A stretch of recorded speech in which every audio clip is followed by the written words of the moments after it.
Hello there, this is Retro Spirits Gaiden, and this is G-LOC Air Battle Loss of Consciousness by G-Force by Sega Ages, and M2 as it happens.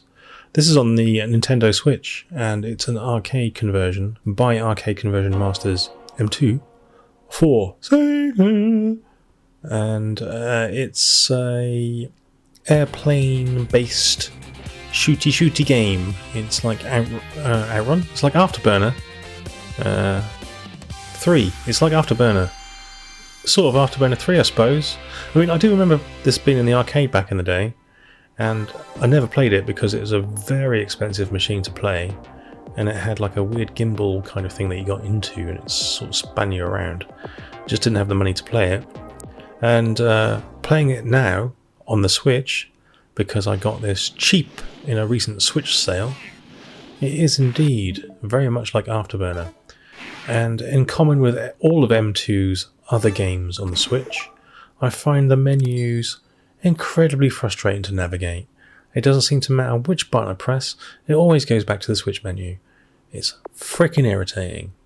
We've got some control things here. Inverted controls on or off. I don't know, some games I like the inverted controls, some games I don't. We've got many display modes, including one where you're in a virtual cockpit, a bit like the arcade machine. Interesting. Like I said, this game was way too expensive for me to play in the arcade. It's almost the cost of this download. Each credit, I think I paid about £1.10 for this game. It's the only reason I've got it, because I had £1 left in my Switch funds. This game was on sale. Let's give it a crack, I thought. It used to cost me a quid. Would have cost me a quid back in the day to play this in the arcade. So I thought that was a fair enough deal. Looks like we've got like a Mode 7 style background here. Because, Afterburner was made entirely from sprites, wasn't it? But here we've got some sort of background thing going on. Interesting.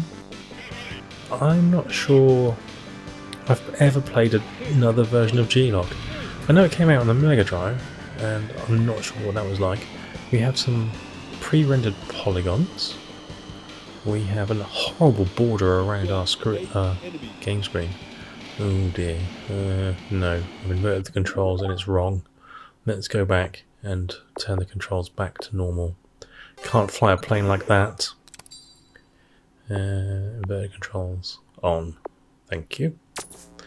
Should really turn the gun onto auto fire, because it has no...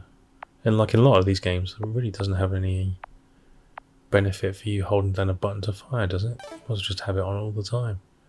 Don't know. I don't know if you get penalised for just having a gun on all the time in this game. Maybe not.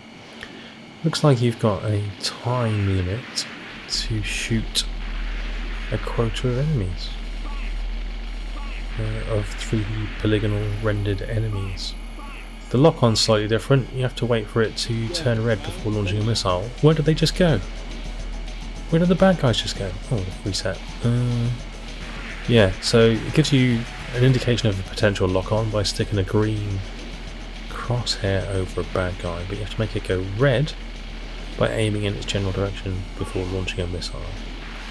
So that's a little bit different to Afterburner.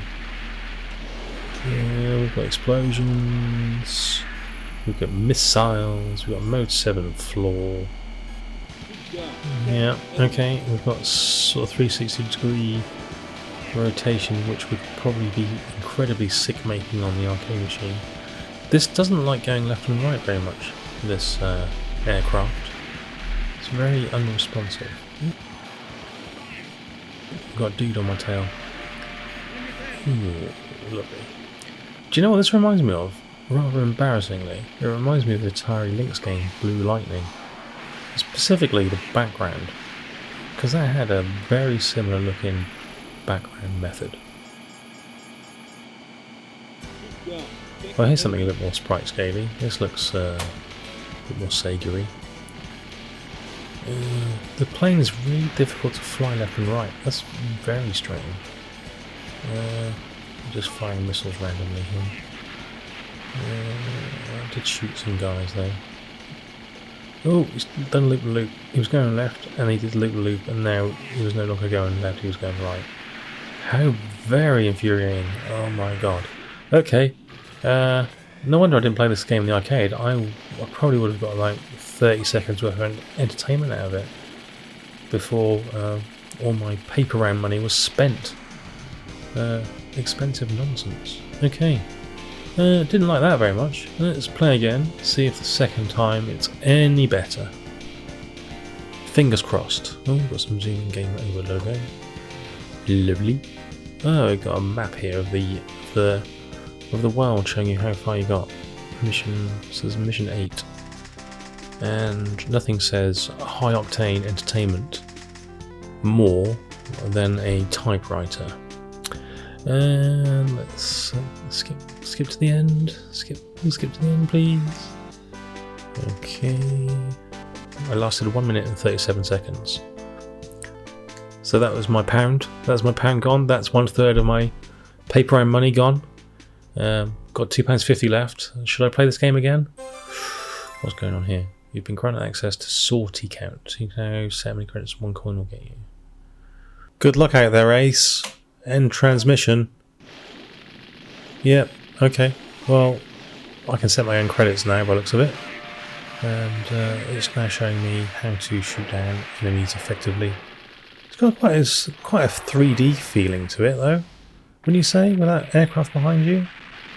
Kind of a nice feeling of movement there. It's a shame the backgrounds are a bit shitty. Don't know what the difference between the different levels is. I guess it's time limit versus enemy count. Dunno. How to lock on. Oh, it's actually going to teach me how to lock on, and I've pressed the button again. I pressed the wrong button and it's taken me back to a screen because that's how M2 does all of their games. It doesn't matter how many times I do this, I cannot get used to the way they've laid their menu and buttons out. It's just counterintuitive. So congratulations M2 on that. It's fucking infuriating. Okay, and take place. Yeah, turn the background off, it was horrible. Okay. Oh, I've gone into Japanese mode. There's a Japanese version of the game on here. I wonder if the Japanese version has different missions. Yeah, like, you know, Japanese Outrun has a different course layout, doesn't it? Yeah. Okay, we're gonna... Okay, see, trying to skip this, it's just making that frickin' M2 menu appear. Alright. So half the game time I've got on this game is watching a frickin' demo mode every time. That's not very convincing, is it? That sea and aircraft carrier combination. Yeah, it wasn't meshed together in a convincing manner. That gradient is rather rough in the background as well. Sort of slightly tatty looking game, really. Okay, shoot some bad guys. Shoot some bad guys. Nope. Lock on! There's no point firing a missile if you're not locked on. As my grandmother always used to tell me. Being the ace Top Gun pilot she never was. Oh god, he's talking nonsense. The enemy is drifting slowly in front of me, like they are unaware that I'm firing bullets constantly and they will die. Yeah, they're not exactly high octane attack craft, are they? And actually they're flying exactly the same plane as me, which is worrying, isn't it? Am I shooting my own side? Or am I shooting bad guys? Yeah, I don't know. That's a different type of plane. So all the planes that come from behind me are basically the same shape as me. Which appears to be an F-14 Tomcat? Someone could tell me if it isn't. And the planes that fly towards me from the distance appear to be a different make. Probably an F-15 Housecat. I don't know the names of planes. Okie dokie. Is this worth £2? It might be. It takes some getting used to. Like I say, these M2 menus are a pain in the butt. There's a widescreen mode there which didn't look all that great, did it? But the 4x3 kind of zoomed in version that I'm looking at here looks okay. It's quite a messy looking game overall, and what I would say is it's probably not as much fun as Afterburner 2, even though I don't like that game so much. But I'd have to give this a bit more of a chance. I don't know what the Mega Drive version's like, and I don't know if it came out in any other formats other than Mega Drive. I believe there might be a home computer version, but it's not going to be any good, is it? Let's face it. If the conversion of Outrun to the Amiga is anything to go by, the conversion of G-LOC would only be much shitter. Ooh, it exploded in a fiery ball there. It doesn't do anything apart from loses me a bit of time, so fire a few dozen missiles at some boats, just like every other freaking Sunday. Alright then, that's G-LOC. A bit of a, well, it's sort of my first and second go of the game really. Like I said, I've never really played it in the arcade. Got it in the sale for £1. Seems okay. I wouldn't say rush out and get it though. Alright, ta-ra.